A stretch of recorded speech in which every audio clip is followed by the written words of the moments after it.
Ngobras. Ngobrol bareng Ustadz. Ukur, rapikan, amalkan. Assalamualaikum warahmatullahi wabarakatuh. Waalaikumsalam warahmatullahi wabarakatuh. Alhamdulillah, wassalatu wassalamu ala rasulillah amma ba'd. Kembali lagi di podcast Ngobras, ngobrol bareng Ustadz. Alhamdulillah, seperti biasa setiap sore yang bisa menemani teman-teman semua ketika menjelang berbuka puasa. Jadi mudah-mudahan tayangan ini bisa bermanfaat, berfaedah juga, menemani kalau yang kena macet gitu ya, ataupun yang sedang masak di rumah ibu-ibu, ini bisa jadi tayangan menemani kegiatan yang bermanfaat ketika menjelang berbuka. Kali ini seperti biasa sudah bersama Ustadz. Ustadz, syukron atas waktunya. Afwan. Kita akan melanjutkan kembali Ustadz, ini fenomena yang selalu ada di sekitaran kita begitu ya. Kali ini temanya Ustadz atau pertanyaannya adalah tentang sholat tarawih Ustadz. Dari mulai apa sih hukumnya, mungkin bisa berikan penjelasan kepada kami. Kemudian ada perbedaan yang 11 rakaat, Ustaz, 23 rakaat. Nah ini menurut pandangan dari fikih sendiri itu seperti apa Ustaz? Nah mohon diberikan penjelasan, dan seperti biasa kita sudah mengukur juga Ustaz pandangan dari masyarakat terkait sholat tarawih tersebut. Izin Ustaz untuk memperlihatkan.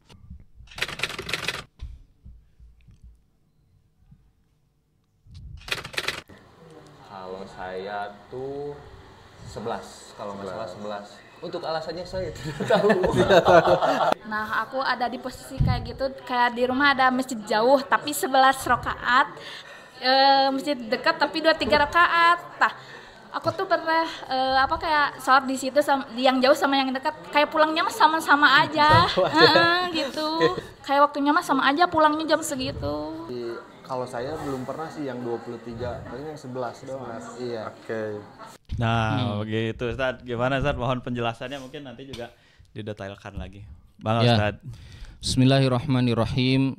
Alhamdulillah wassalatu wassalam ala rasulillahi wa ala alihi wa sahbihi ajmain amma ba'du. Teman-teman sekalian, sholat tarawih disebut juga dengan qiyamul lail dan disyariatkan di dalam Islam berdasarkan hadis Nabi SAW, man qoma ramadhana imanan wahtisaban ghufira lahu ma taqaddama min dzambih. Siapa yang bangun qiyamul lail di malam hari di bulan Ramadan, imanan wahtisaban ghufira lahu, diampuni dosanya, dosa-dosa yang setelah berlalu. Jadi ini disyariatkan di dalam Islam selama bulan Ramadan berdasarkan dalil sahih dan ijma'nya kaum muslimin, para ulama dahulu dan para fuqaha, ya, semuanya bersepakat demikian. Adapun Rasulullah SAW juga dulu memberikan contoh di dalam hadis sahih riwayat Aisyah radhiyallahu anha, di mana Rasulullah SAW sholat di malam pertama dan kemudian disampaikan kepada para sahabat dan banyak yang mengikuti Nabi di belakangnya, dan kemudian keesokan harinya Nabi keluar lagi dan disampaikan lagi pada para sahabat dan banyak yang mengikutinya, dan sampai 3 malam, dan malam keempat Nabi tidak keluar lagi dan para sahabat menunggu segitu. Nah, di dalam hadis itu disebutkan Nabi SAW sholat sangat panjang sekali. Dan kemudian di hari keempat Nabi tidak keluar lagi, dan di subuhnya Nabi keluar dan kemudian menyampaikan, kata Nabi, aku khawatir ini dianggap wajib. Nah, kemudian di zamannya Umar bin Khattab radhiyallahu an, Umar melihat para sahabat banyak yang sholat, kaum muslimin sholat terpisah-pisah, ada yang sholat di sini, ada yang di sana gitu di masjid. Kemudian oleh Umar bin Khattab disatukan dalam satu imam, diimami oleh Ubay bin Ka'ab radhiyallahu anhu, aqra'nya para sahabat, paling bagus bacaannya, paling pandai Al-Qur'annya, maksudnya dalam urusan qiraat dan tilawah, dan termasuk ulama qurra'nya para sahabat. Dan kemudian sholat secara bersamaan selama sepenuh Ramadan, dan kemudian kata Umar bin Khattab radhiyallahu anhu, sebagus-bagusnya bidah ini gitu. Nah, ini hadisnya sahih, dan yang pertama kali mengumpulkan secara keseluruhan dalam sebulan adalah Umar bin Khattab radhiyallahu anhu. Jadi ini disyariatkan. Gitu. Baik. Nah, berarti ada secara pelaksanaannya Ustaz, boleh juga setiap hari, setiap malam berjamaah atau juga mungkin sendiri di rumah atau gimana? Sunnahnya berjamaah. Sunnahnya berjamaah. Ya sunnahnya berjamaah karena tadi kan Nabi tidak berjamaah tuh khawatir dianggap wajib. Anggap wajib, baik Ustaz. Dan ada hadis lain yang disebutkan man qoma ma'al imam, siapa yang qiyamul lail bersama imam, ya. maka kalau dia bubar berdiri bersama imam sampai imamnya selesai, maka dia diberikan pahala seperti sholat semalaman penuh. Gitu. Jadi ada keutamaan. Iya, ada keutamaan. Sunnahnya berjamaah ya. Baik, Ustaz. Kemudian yang berikutnya yaitu berkaitan dengan rokaat. Nah, iya, Ustaz. Rokaatnya gimana? Berapa rokaat? Saya akan jelaskan dulu terkait dengan pendapat para fuqaha. Nanti saya jelaskan kenapa terjadi khilafiyah. Baik, Ustaz. Yang pertama, para fuqaha madhab mengatakan 3 madhab, Hanafi, Syafi'i, dan Hambali, atau Hanafiyah, Syafi'iyah, dan Hanabilah berpendapat sholat tarawih itu 23 rakaat. 23. Ya, berdasarkan amalannya Umar bin Khattab dan kemudian dilanjutkan oleh para sahabat berikutnya. Iya. Jadi 23 rakaat. Dan kemudian adapun madhab Malikiyah, mereka berpendapat tarawih itu 36 rakaat. Lebih banyak. Jadi 39 dengan witir. Masya. Jadi 39 dengan witir berdasarkan amalannya Utsman bin Affan radhiyallahu an. Nah, kenapa para fuqaha mazhab tidak ada yang berpendapat 11? Yes. Padahal Aisyah radhiyallahu anha meriwayatkan bahwa Nabi SAW, ketika Aisyah ditanya gimana sholat malamnya Nabi, kata Aisyah radhiyallahu anha dalam hadis Bukhari Muslim, maka yazidu, Nabi SAW tidak pernah lebih ala ihda asyara rakaat, tidak pernah melebihi 11 rakaat di Ramadan ataupun di luar Ramadan. Gitu. Kemudian kata Aisyah yusolli arba'an, ya, kemudian la tas'al an husnihinna wa tulihinna. Nabi itu setiap sholat setiap 4 rakaat, kemudian setelah itu jangan kau tanya panjang dan bagusnya sholat Nabi. Kemudian 4 rakaat lagi jangan kau tanya panjang dan bagusnya sholat Nabi. Setelah itu ditutup dengan witir 3 rakaat. Nah ini hadis dari Aisyah radhiyallahu anha. Ya.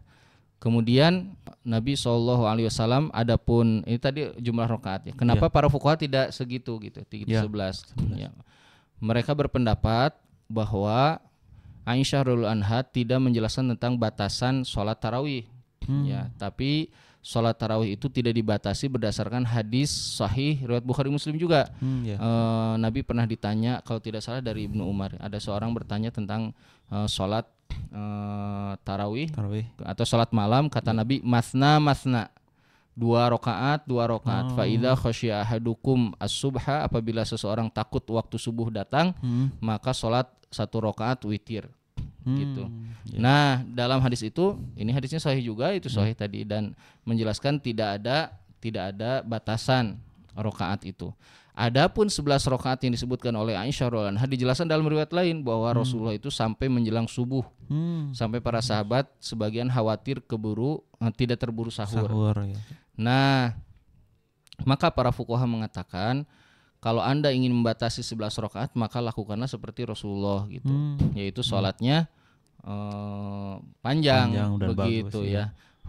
Kalau tidak salah riwayat Hudzaifah ya radhiyallahu anhu mengatakan aku sholat di belakang Nabi SAW dan Rasulullah dalam sekali berdiri membaca Al-Baqarah, An-Nisa, Al-Imran. Waktu itu urutannya masih An-Nisa dan Al-Imran.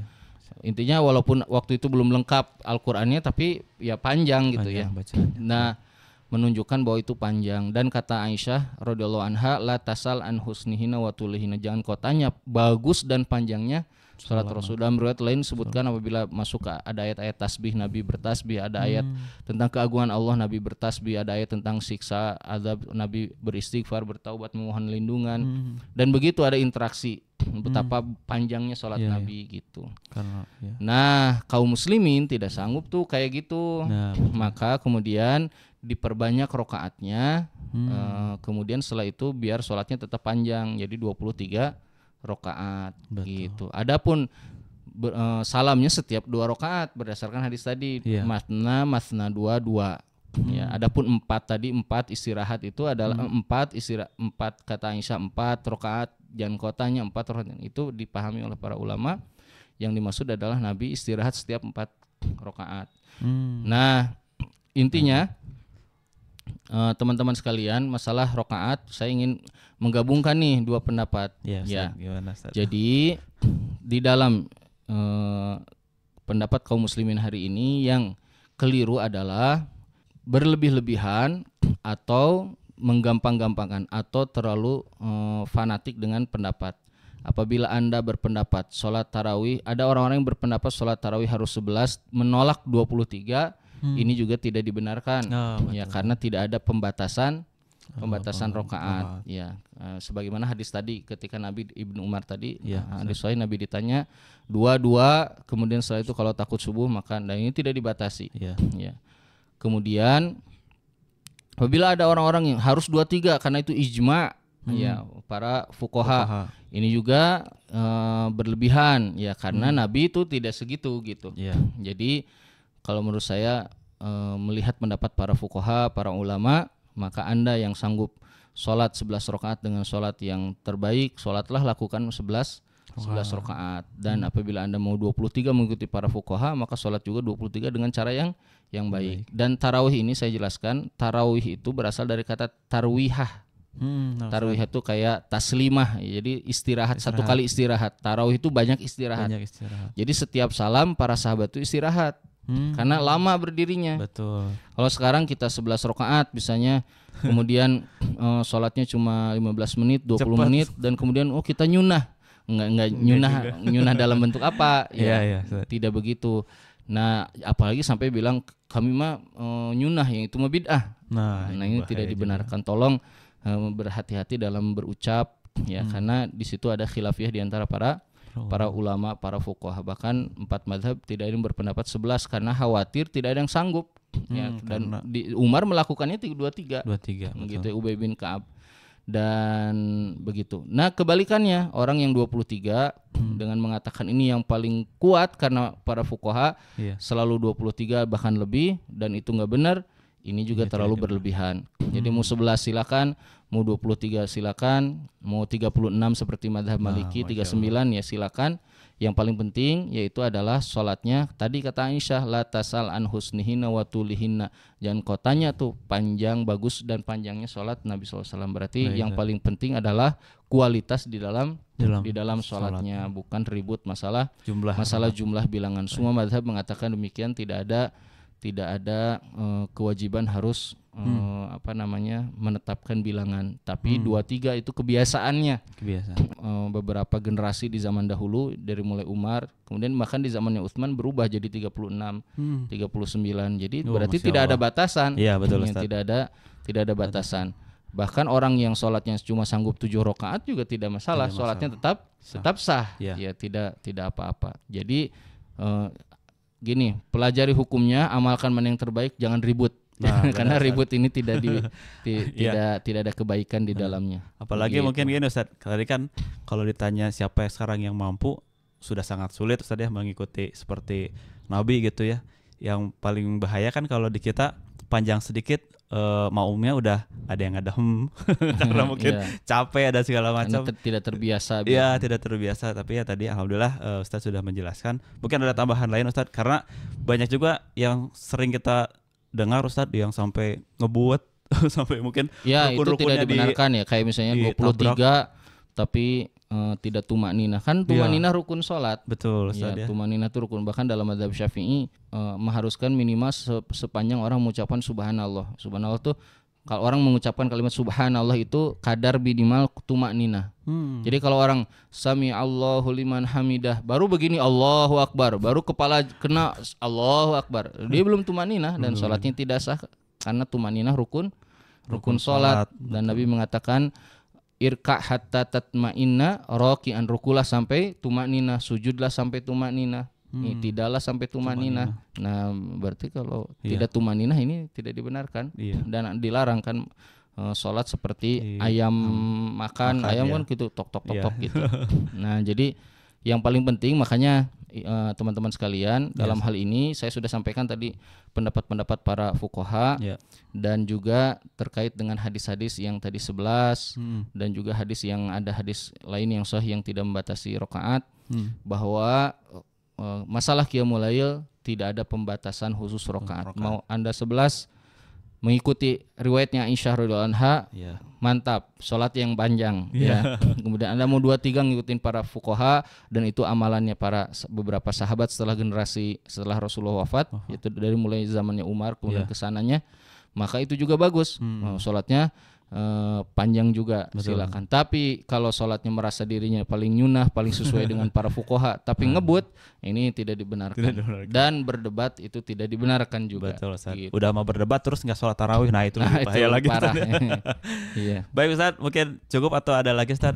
Ya terkait cukup untuk qiyamul lail atau sholat tarawih dicukupkan. Alhamdulillah. Syukran wa jazakallahu khair Ustaz atas penjelasannya. Sahabat Silas sekalian atau teman-teman semua yang sudah menyaksikan tayangan podcast Ngobras ini, mudah-mudahan bisa langsung mengamalkan ketika nanti masuki bulan Ramadan ya. Silakan, karena semuanya sudah berlandaskan ada landasannya.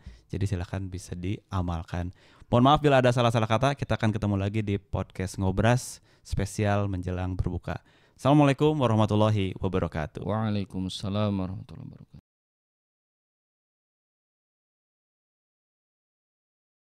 Rasulullah Shallallahu Alaihi Wasallam semakin dermawan di bulan Ramadan. Dari Abdullah bin Abbas radhiyallahu anhuma, beliau berkata, Rasulullah Shallallahu Alaihi Wasallam adalah manusia yang paling dermawan melakukan kebaikan, dan kedermawanannya semakin menjadi-jadi di bulan Ramadan sampai beliau wafat. Hadis riwayat muttafaq alaih.